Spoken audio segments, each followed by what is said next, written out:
Hello student. In today's lecture we are going to talk about or we are going to start our unit number 2. In previous lecture we have completed our unit number 1 and today we are going to move towards the unit number 2.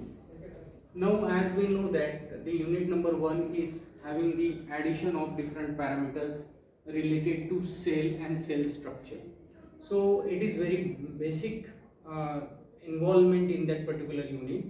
Now unit number 2 is beyond that particular, we can say it is the progressive part of that particular unit number 1, and in unit number 2 we are going to talk about or we are going to look about the different parameters which includes, say for example here we are going to talk about the cell division.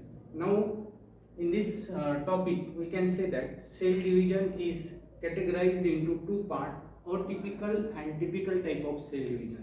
So every living organism is going or undergoing this process that we called it as a cell division. In last or in a previous unit we have gone through the process of cell division. Here also we can say that the cell division is categorized into two parts. One is known as atypical type of cell division and typical type of cell division. Now atypical is very simple, and we can say it is almost occurred in a unicellular organism and it is known as the binary fission. Now by this particular process, say for example bacteria will multiply in their number, and that process we call it as a binary fission. Now in a binary fission what happens? A single cell will grow, become mature, and as it will become mature it will start to reproduce by the process known as binary fission. So in a binary fission a small bulge is produced on the top of that particular cell, and this bulge will grow and the two cells will separate at the end of that particular binary fission. So this is known as the binary fission, which occurs generally in a unicellular organism. Now here the another type of cell division is there, that is known as a typical type of cell division, and it is categorized as amitosis, mitosis and meiosis. In our syllabus we are going to focus on these two parts, that is mitosis and meiosis. And as we are going to deal with the science, we know very well that these are the two most important processes which will occur in a living organism. In 12th also we have gone through this mitosis and meiosis. Even in a 10th also we have looked towards this process, that is mitosis and meiosis. Simply mitosis is the process which occur in a vegetative cell, whereas meiosis will occur in a reproductive cell. So this is the basic difference between the mitosis and meiosis. But what we are going to concentrate? We are going to concentrate on the two topics, that is mitosis and meiosis, as these two topics are included in our syllabus. Mitosis, which occurred in a vegetative cell, meiosis, which occurred in a reproductive cell. Now when we talk about the cell cycle or when we talk about the cell division, this cell cycle and this particular cell division and cell cycles is having the division is process by which cell divides into 2 or 4 daughter cells.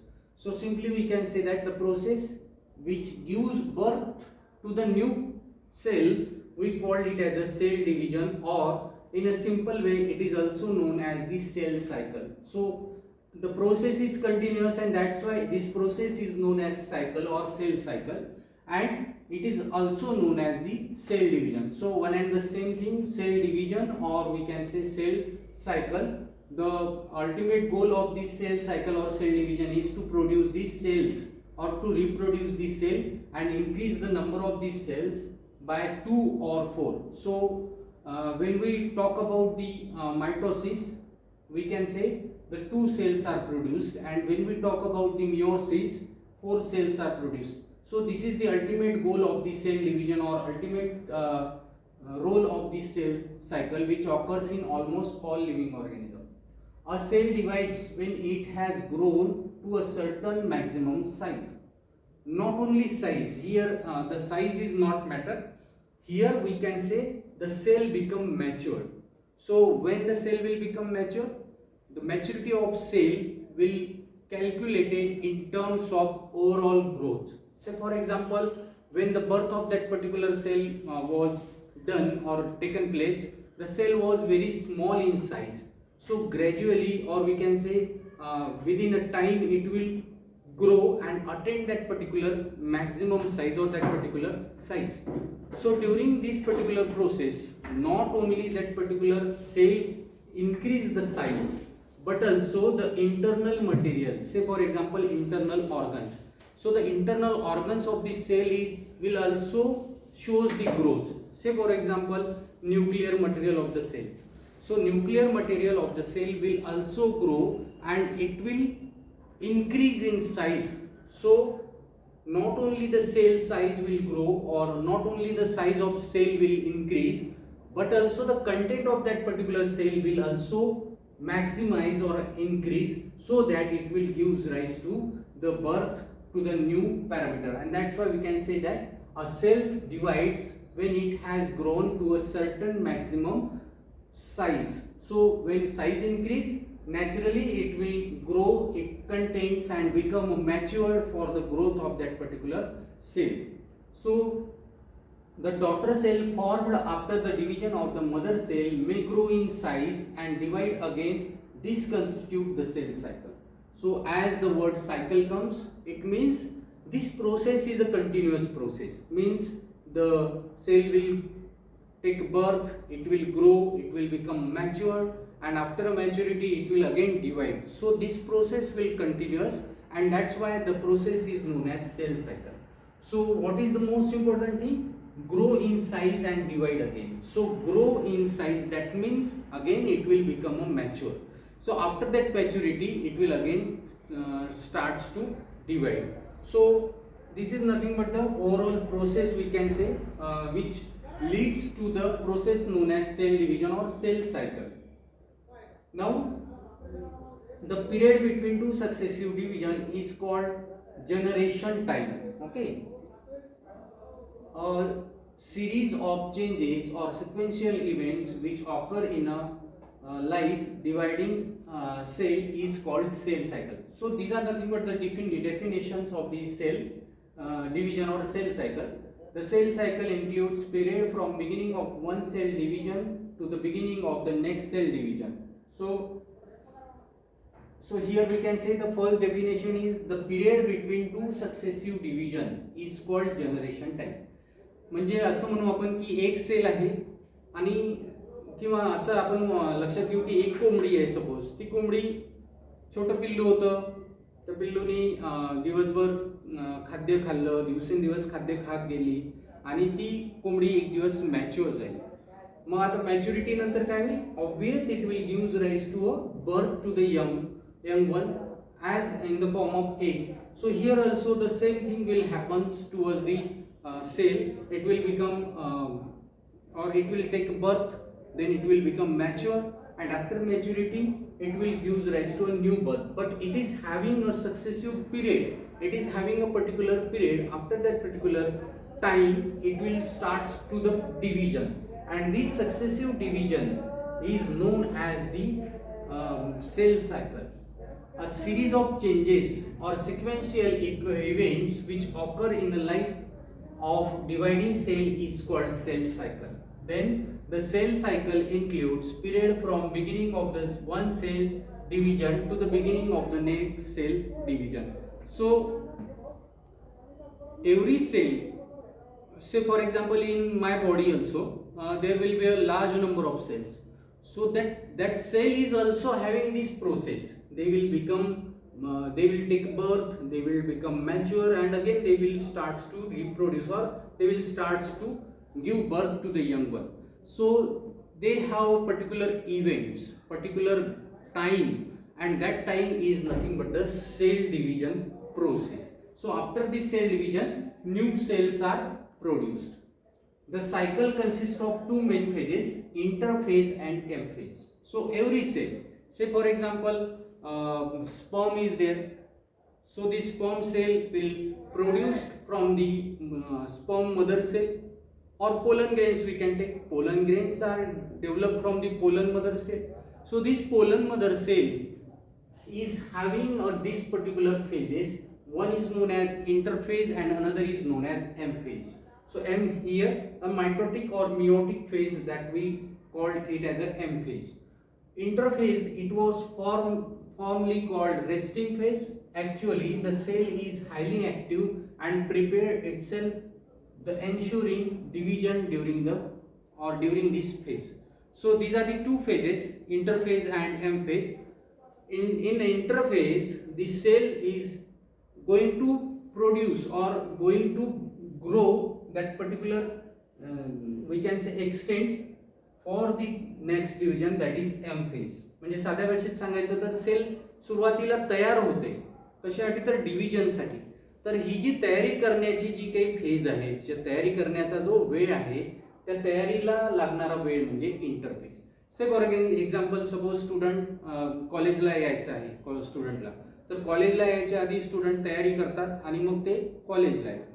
मग तयारी करून निघेपर्यंतचा किंवा तयारी करून कॉलेजला येईपर्यंतचा जो वेळ आहे त्याला आपण साध्या भाषेत इंटरफेज म्हणू. आणि शाळा किंवा कॉलेजमध्ये आल्यानंतर विद्यार्थी काय करतात, तर लेक्चर्स आहेत किंवा इतर काही त्यांच्या ज्या ॲक्टिव्हिटीज आहेत त्या ॲक्टिव्हिटीज असा काही जे काही प्रोसेस करत असतील त्याला एम फेज म्हणू. तर इथे सुद्धा तसंच आहे की सेल जी आहे ती स्वतःला तयार करत असते की आता आपण रिप्रोडक्शनला जायचं आहे. मग त्या रिप्रोडक्शनला जाण्यासाठीचा जो काही तयारी असते त्या तयारीला आपण साध्या भाषेत काय म्हणू, इंटरफेज म्हणू. Therefore it is now called preparatory phase. म्हणूनच त्याला काय म्हटलं जातं, प्रिपरेटरी फेज. प्रिपरेटरी फेज म्हणजे प्रिपरेशनची वेळ किंवा प्रिपरेशनची फेज, ज्याच्यामध्ये ती स्वतःला तयार करत असते की आता मला रिप्रोडक्शनसाठी किंवा मला सेल सायकलसाठी किंवा मला एम फेजसाठी जायचं आहे. It involves many metabolic activities. मग हे काही साधी प्रोसेस आहे का की सेलला वाटलं चला आता आपण ग्रो झालो लगेच रिप्रोड्यूस होऊ किंवा लगेच सेल सायकल करू, नाही. तर याच्यामध्ये खूप साऱ्या मेटाबॉलिक ॲक्टिव्हिटीज त्या सेलमध्ये होत असतात. त्या ॲक्टिव्हिटीज जर व्यवस्थित झाल्या तरच ती सेल काय होऊ शकते, रिप्रोड्यूस होऊ शकते. So simply we can say that this process is having the action of this metabolic activities और metabolic parameters that we called metabolism. म्हणजे मेटाबॉलिझम जर त्या सेलचं व्यवस्थित असेल, व्यवस्थित ती तयार झाली असेल तरच ती सेल काय होऊ शकते, रिप्रोडक्शनसाठी किंवा सेल सायकलच्या किंवा सेल डिव्हिजनसाठी पुढे जाऊ शकते.